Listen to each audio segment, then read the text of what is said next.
नमस्ते बच्चों, मैं doctor Shipra Verma, government college BB. पिछले लेक्चर में मैंने आपको परंपराओं के रूप में बताया था। आज हम बात करेंगे ब्रिटिश सम्राट और क्राउन की। क्राउन क्या है और ब्रिटिश सम्राट क्या है। अगर शाब्दिक अर्थ में देखें तो क्राउन जो हम ताज जो पहनते हैं, पहले के राजा महाराजा ताजपोशी होती थी, उनका जब उनको राजा बनाया जाता था तो सिंहासन पर बिठाया जाता था तो उनको एक ताज पहनाया जाता था। उसी को ब्रिटिश कॉन्टेस्ट में अगर देखें तो क्राउन के नाम से हम जानते हैं। क्राउन बेसिकली एक संस्था है। सम्राट एक व्यक्ति होता है। सम्राट को राजा को कहते हैं। राजा एक व्यक्ति विशेष होता है, जबकि क्राउन एक संस्था मानी जाती है। इस संस्था में किंग या क्वीन दोनों, या जो भी वहाँ पर किंग है या क्वीन है वो, प्लस मिनिस्टर्स प्लस पार्लियामेंट, तीनों आते हैं सामूहिक रूप से। तो यहाँ पर आपको ये समझना आवश्यक है कि एक व्यक्ति विशेष को हम ब्रिटिश का किंग या सम्राट कहते हैं, जबकि इन तीनों को मिलाकर हम क्राउन के नाम से जानते हैं। तो क्राउन ब्रिटिश जो कॉन्स्टिट्यूशन है, ब्रिटिश जो जगत है, उसमें क्राउन एक बहुत सभ्य और बहुत सम्मान का सूचक है। बहुत सम्मान का सूचक है क्योंकि लोगों ने उसमें अपनी आस्था प्रकट की है। तो अगर दो आधुनिक समय में राजा के दो स्वरूप हम देख सकते हैं। प्रथम है राजा, जो कि एक व्यक्ति के रूप में है, और दूसरा है राजा या क्राउन एक संस्था के रूप में। पहले को हम सम्राट कह सकते हैं, दूसरे को हम क्राउन कह सकते हैं। तो मोटे रूप में आपको ये एक छोटा सा अंतर है जो आपको समझ में ब्रिटिश कॉन्टेस्ट में आना चाहिए। सम्राट क्या होता है और क्राउन क्या होता है। जैसे कि ग्लैडस्टन ने कहा है कि अंग्रेजी संविधान के साहित्य में अनेक सूक्ष्म भेद हैं, पर उनमें से उतना अधिक महत्वपूर्ण कोई नहीं है जितना महत्वपूर्ण राजा और राजमुकुट का भेद होता है। यथार्थ में राजा वह व्यक्ति होता है जो उन शक्तियों का प्रयोग करता है जिनका प्रतीक राजमुकुट होता है। आप देखिए कितनी इंटरेस्टिंग बात है। जबकि राजमुकुट शासन का प्रतीक है, प्राचीन काल में भी यही अंतर था और उस समय इसका कोई वैधानिक महत्व नहीं था, क्योंकि उस समय राजा और राजमुकुट में कोई बड़ा अंतर नहीं माना जाता था। राजा राजमुकुट था तथा राजमुकुट राजा था, मतलब पहले दोनों में कोई ज़्यादा भिन्नता नहीं थी, लेकिन वर्तमान में इनमें आपस में शक्तियों के प्रयोग के आधार पर भिन्नताएं उत्पन्न हो गई हैं। तो मोटे रूप में दोनों में क्या अंतर है, हम अगर पॉइंट्स में देखें तो फर्स्ट पॉइंट है कि राजमुकुट एक संस्था है, जबकि राजा एक व्यक्ति होता है। जैसे मैंने अभी भी आपको बताया था कि राजमुकुट एक संस्था है। ऑग ने कहा है कि आजकल क्राउन एक संस्था, एक कार्यालय और एक कृत्य, यानी कि an institution, an office and a function बन गया है। उनके ही शब्दों में क्राउन वह संस्था है जिसकी शने शने प्राय वे सभी परमाधिकार और शक्तियां हस्तांतरित कर दी गई हैं जो कभी व्यक्तिगत रूप में राजा की हुआ करती थी। पहले जो सारी शक्तियां राजा में होती थी वो सारी की सारी अब क्राउन में समाहित कर दी गई हैं। क्राउन रूपी संस्था में राजा अथवा रानी, मंत्री और संसद के संसद माने ये तीनों ही शामिल माने जा सकते हैं। दूसरा पॉइंट है कि राजा नश्वर है और राजमुकुट अमर है। जैसा कि नाम से ही आपको पता चल रहा है, राजा क्योंकि व्यक्ति विशेष होता है, वो कभी ना कभी मर जाता है, उसका नष्ट होना आवश्यक है, या नष्ट होना या नाशवान है। वो जब मर जाएगा तो सीट खाली हो जाएगी। तो इसी तरह लेकिन राजमुकुट जो है वो सदियों से चली आ रही एक संस्था है। राजमुकुट कभी मरता नहीं है, वो अमर माना गया है। क्योंकि व्यक्ति होने के कारण राजा की मृत्यु होना आवश्यक है, परंतु राजमुकुट अमर है। वो पीढ़ियों से पीढ़ी दर पीढ़ी एक दूसरे के पास उत्तराधिकार के नियम के अंतर्गत जाता रहा है। इसका ये भी अभिप्राय है कि सम्राट व्यक्ति के रूप में मर सकता है, परंतु उसका पद जिसे राजमुकुट कहा जाता है वो अमर है। इसी तरह इंग्लैंड में यह उक्ति प्रसिद्ध है कि सम्राट मर गया, सम्राट चिरंजीवी हो। इसका अर्थ यह भी है कि यद्यपि सम्राट व्यक्ति के रूप में मर गया है, परंतु उसका राजमुकुट हमेशा के लिए जिंदा रहता है। तो ये दूसरा अंतर है। तीसरा अंतर है कि राजा मूर्तिवान है, राजमुकुट अमूर्त संस्था है। माने राजा एक क्योंकि शरीरधारी व्यक्ति है, शारीरिक बनावट है उसकी, वो एक व्यक्ति विशेष के रूप में आप उसको देख सकते हैं, लेकिन राजमुकुट एक अमूर्त विचार या अवधारणा भी कही जा सकती है। वो हमें दिखाई नहीं दे सकता, वो क्योंकि मूर्त रूप नहीं है उसका, कोई एक निश्चित चीज़ में आप राजमुकुट को देख नहीं सकते। शाब्दिक अर्थ में वो क्राउन जैसा प्रतीत होता है, लेकिन यहाँ पर अगर हम देखें तो वो एक संस्था के रूप में अदृश्य है। जैसे राज्य है, राज्य भी एक अदृश्य संस्था मानी जाती है, वैसे ही यहाँ पर अर्थ लिया गया है, वो हमें दिखाई नहीं देता, वह एक सदृश्य संज्ञा है। मैथ्योड के अनुसार यदि कहा जाए तो राजमुकुट व्यक्ति रूपी राजा से सर्वथा भिन्न एक अमूर्त वैधानिक इकाई कही जा सकती है। चौथा पॉइंट है कि राजा राजमुकुट का अंग है। राजा कोई अलग नहीं है, राजमुकुट जो संस्था है उसी का एक हिस्सा है राजा, है ना। तो राजा राजमुकुट का अवयवभूत अंग है। उसके अतिरिक्त मंत्री परिषद और संसद मिलकर राजमुकुट का निर्माण करते हैं। राजमुकुट की शक्तियों का प्रयोग राजा सामान्य जनसाधारण के प्रतिनिधियों द्वारा करता है। तो ये एक दूसरा अंतर हमें दिखाई देता है। तीसरा है कि राजमुकुट के पास विशाल शक्तियां हैं, राजा के पास रस्मी माने जैसे परंपराएं मैंने बताई, तो परंपराओं के आधार पर हम कह सकते हैं कि राजा शक्तिशाली है, लेकिन वास्तव में राजमुकुट के पास ज़्यादा शक्तियां हैं।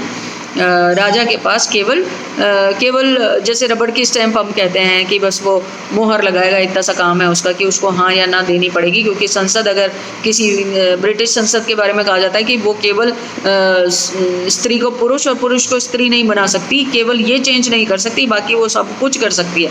मतलब सारे तरह के वो कानून बना सकती है, सारे तरह की चेंजेस ला सकती है। तो वो राजा इतना पावरफुल नहीं है जितना कि वहाँ की पार्लियामेंट है। तो इसलिए हम यहाँ पर ये कहते हैं कि राजमुकुट क्योंकि इन तीनों का एक सम्मिलित रूप है, तो वो ज़्यादा शक्तिशाली है। राजा के पास इतनी शक्तियाँ नहीं हैं। जैसा कि चार्ल्स पैट्रिक का कहना है कि राजमुकुट ब्रिटिश संविधान की ऐसी चूल है जिसके ऊपर संपूर्ण संविधान टिका हुआ है। राजमुकुट की शक्तियाँ अधिक हैं। इन शक्तियों का प्रयोग राजा व्यक्तिगत रूप से नहीं करता, बल्कि वह इन शक्तियों का प्रयोग स्वयं करने अगर लग जाए तो वह नाम मात्र के रस्मी प्रधान होने के स्थान पर एक अत्यंत शक्तिशाली शासक या एक निरंकुश शासक भी बन सकता है। तो ऐसा नहीं होने देने के लिए ये व्यवस्थाएं ब्रिटेन में की गई हैं।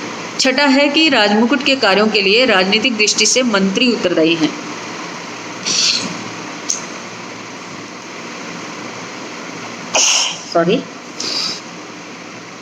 राजा राजमुकुट की शक्तियों का प्रयोग अपने मंत्रियों के परामर्श पर करता है।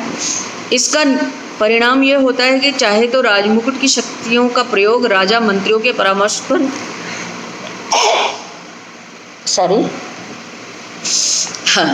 मंत्रियों के परामर्श पर करे, अथवा मंत्री इन शक्तियों का प्रयोग राजा की ओर से करें।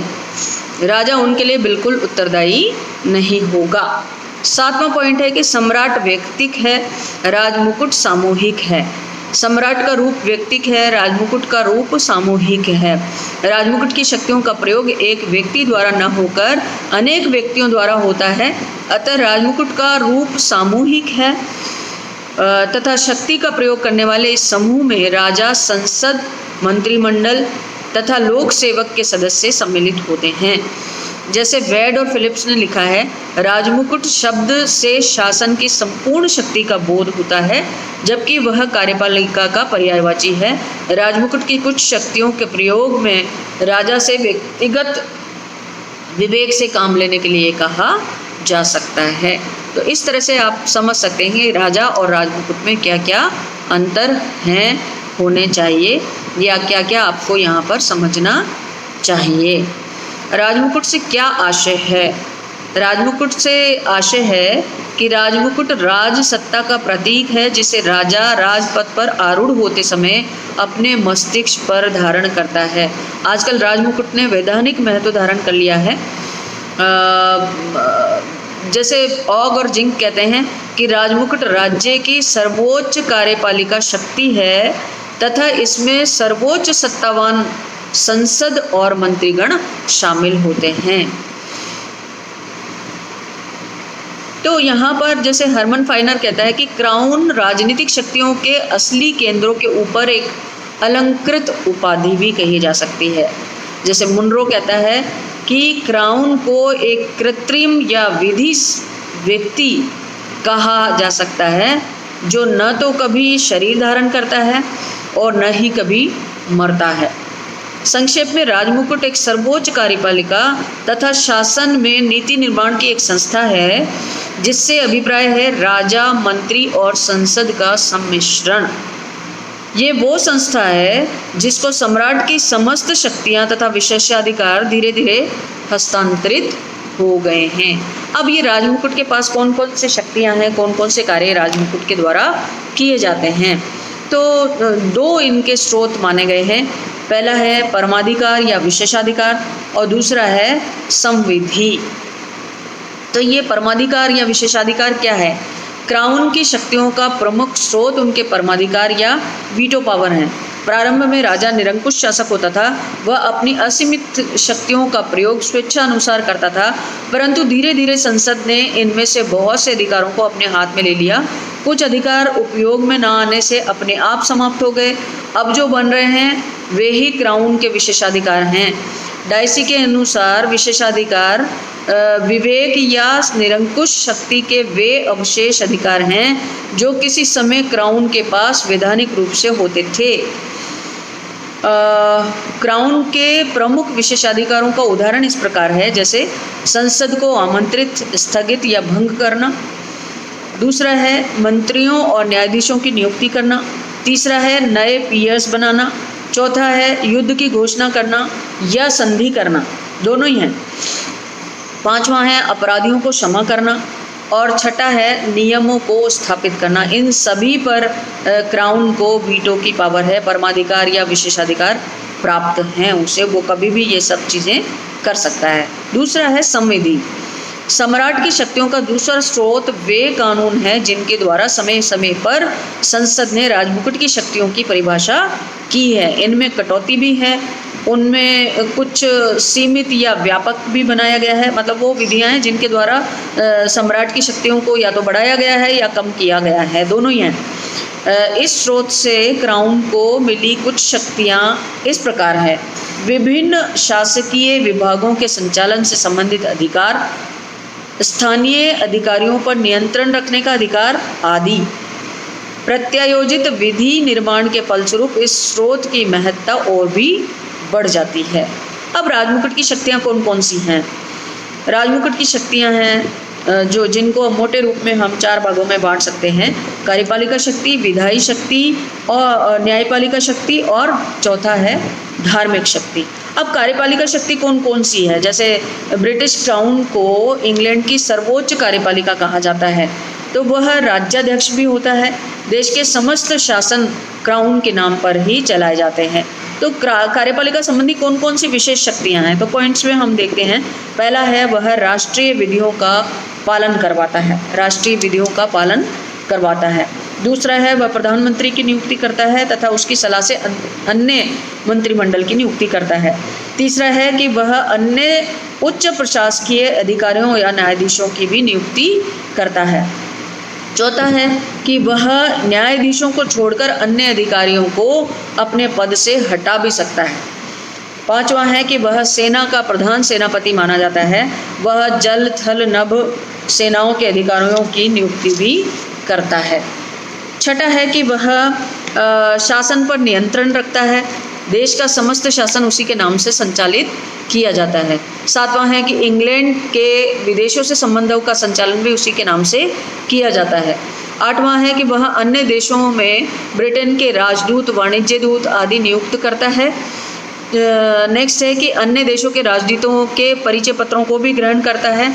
नेक्स्ट है कि वह उपनिवेशों के शासन की देखभाल करता है। नेक्स्ट है कि वह उपनिवेशों के गवर्नर्स और उच्च अधिकारियों की नियुक्ति भी करता है। नेक्स्ट है कि वह इंग्लैंड के राष्ट्रीय कोष पर नियंत्रण और उसका संचालन करता है। देश की आय व्यय का लेखा जोखा भी उसी के पास प्रस्तुत होता है। नेक्स्ट है कि वह स्थानीय सरकारों के कार्यों की देखरेख और नियंत्रण भी करता है। इस प्रकार प्रशासन के क्षेत्र में क्राउन की शक्तियां बहुत ही अधिक और व्यापक कही जा सकती हैं। दूसरी जो शक्ति है वो है विधायी शक्तियाँ। अब विधायी शक्तियाँ क्या होती हैं? राजमुकुट को व्यवस्थापन संबंधी अनेक शक्तियाँ प्राप्त हैं। वास्तव में ये शक्तियाँ राजमुकुट और संसद से संबंधित हैं। वैधानिक दृष्टि से इंग्लैंड में कानूनों का निर्माण राजा संसद के साथ ही करता है। राजमुकुट संसद को बुला सकता है, संसद को भंग कर सकता है, वह नए पीयर्स बनाने की शक्ति प्राप्त कर सकता है, कानून के निर्माण पर भी प्रभाव डाल सकता है। संसद द्वारा पारित प्रत्येक विधि पर राजा की स्वीकृति होना बहुत ही आवश्यक है। सम्राट संसद के समक्ष उद्घाटन भाषण देता है। राजमुकुट अध्यादेश निकाल सकता है। वह उपनिवेश के संबंध में घोषणाएं करता है। राजमुकुट प्रदत्त व्यवस्थापन की व्यवस्था के अंतर्गत अनेक नियम और उपनियम भी बनाता है। अब ये प्रदत्त व्यवस्थापन क्या है आपको थोड़ा सा समझना आवश्यक है। जैसे मान लीजिए एक उदाहरण के रूप में हम समझते हैं प्रदत्त व्यवस्थापन की शक्ति क्या होती है। प्रदत्त व्यवस्थापन का इंग्लिश वर्जन है डेलीगेशन ऑफ पावर। माने आपकी जो शक्तियां हैं आप किसी और को हस्तांतरित कर देते हो। जैसे मान लीजिए भारतीय संदर्भ में अगर राष्ट्रपति की किसी तरह से राष्ट्रपति मान लीजिए कहीं विदेश जा रहा है या अपने पद से कहीं छुट्टी पर जा रहा है या वो पद पर नहीं है किसी वजह से, तो उसका पद खाली है, तो वो राष्ट्रपति का पद खाली नहीं रहेगा, उसकी जो शक्तियां हैं वो डेलीगेट करके जाएगा उपराष्ट्रपति को। तो यानी कि किसी की अनुपस्थिति में जब वो शक्तियां किसी दूसरे व्यक्ति के द्वारा उपभोग की जाती हैं तो उसको हम प्रदत्त व्यवस्थापन की शक्ति कहते हैं। ये प्रदत्त व्यवस्थापन की जो शक्ति है या जो शब्द है ये वास्तव में लोक प्रशासन से लिया गया है, लेकिन प्रारंभ से ही ये डेलीगेशन ऑफ पावर का सिस्टम चला आ रहा है। भारतीय संदर्भ में भी चला आता है, ब्रिटेन में भी चला आ रहा है। तो ये इस बारे में सम्राट भी राजमुकुट उसके नियम और उपनियम बनाता है कि डेलीगेशन ऑफ पावर अगर होगी तो किस तरह से होगी, उसका क्या क्राइटेरिया होगा, किस तरह से नहीं होगी, क्या नियम है, क्या उपनियम है, वो सब इसके द्वारा ही बनाए जाते हैं। तीसरा है राजमुकुट की न्यायिक शक्तियाँ। न्यायिक शक्तियाँ क्या हैं? राजमुकुट न्याय का स्रोत भी कहलाता है। सभी न्यायालय राजमुकुट द्वारा ही स्थापित किए जाते हैं। सारा न्याय का कार्य राजमुकुट के द्वारा ही, उसके नाम से ही चलता है। राजमुकुट ही न्यायाधीशों की नियुक्ति करता है। समस्त फौजदारी मुकदमों पर राजमुकुट विचार करता है। राजमुकुट प्रिवी काउंसिल की न्यायिक समिति की राय पर उपनिवेशों तथा कुछ डोमिनियनों से आने वाली अपीलों को भी सुनता है। राजमुकुट क्षमा भी कर सकता है, दंड के अधिकारों का प्रयोग भी कर सकता है। ये उसकी न्याय से संबंधित शक्तियाँ राजमुकुट की कही जा सकती हैं। चौथा है राजमुकुट की धार्मिक शक्तियाँ। अब यहाँ पर देखिए धार्मिक शक्तियाँ भी राजमुकुट को दी गई हैं। हालांकि किसी भी संविधान में धार्मिक शक्तियों का कोई हवाला नहीं होता है, लेकिन यहाँ के राजमुकुट को स्पेशली स्पिरिचुअल पावर्स या हम कह सकते हैं धार्मिक शक्तियाँ भी दी गई हैं। वो कौन सी धार्मिक शक्तियाँ हैं? जैसे एंग्लिकन और प्रेस्बिटेरियन चर्च राज्य के अवयव के रूप में हैं। उनका नियंत्रण राजमुकुट तथा संसद द्वारा होता है। जो वहाँ के चर्च हैं जिनका नाम है एंग्लिकन और प्रेस्बिटेरियन चर्च, उनका जो नियंत्रण और नियमन किया जाता है वो राजमुकुट और संसद द्वारा ही किया जाता है। इंग्लैंड के स्थापित चर्च के प्रमुख होने के नाते वह कैंटरबरी और यॉर्क आर्च बिशपों, मिशनों और अन्य चर्चों के पादरियों की या पदाधिकारियों की नियुक्ति भी करता है। राजा की अनुमति से ही चर्च ऑफ इंग्लैंड की राष्ट्रीय सभा के समस्त कार्यवाहियाँ होती है। मतलब चर्च क्राउन से ऊपर नहीं है। पादरी जो चर्च का प्रमुख होता है वो वहाँ पर क्राउन से ऊपर नहीं है। क्राउन यदि चाहे तो उसको भी उस पर भी वो कार्यवाही कर सकता है, उसकी नियुक्ति का अधिकार उसके पास है। तो सारी जो राजा की अनुमति से ही चर्च ऑफ इंग्लैंड की राष्ट्रीय सभा की समस्त कार्यवाहियाँ होती हैं। सम्राट चर्च के अंतर्गत अनुशासन संबंधी विषयों का सर्वोच्च अधिकारी होता है। धार्मिक अदालतों के निर्णयों के विरुद्ध भी अपीलें चर्च राजमुकुट की प्रिवी काउंसिल के प्रमुख के रूप में ही प्रस्तुत की जाती हैं। तो यहाँ पर बहुत सारे तरह की धार्मिक शक्तियाँ भी क्राउन को प्रदान की गई हैं। पांचवा है उपाधि संबंधी शक्तियाँ। क्राउन को सभी सम्मान के स्रोत माना गया है। Foundation of honour is the crown, माने क्राउन को सम्मान का स्रोत माना गया है।